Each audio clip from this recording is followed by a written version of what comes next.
Guys, check out this digital photo frame. So it is a digital photo frame that you could alternate through different photos.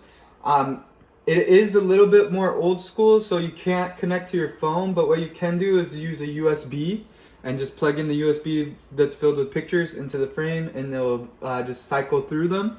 You could also put in an SD card from a camera and play your photos there. So that is pretty cool. It's a cool way to showcase multiple photos. Instead of just having a frame with one photo, you can have multiple photos that cycle through. So that's how we got it going right now. There is a remote control to control it. There's different buttons, menu, photo, music. You can actually have music on here. You could also play small, short movies on here. And there's volume up and down. And obviously you could just cycle through pictures. So go ahead, check it out.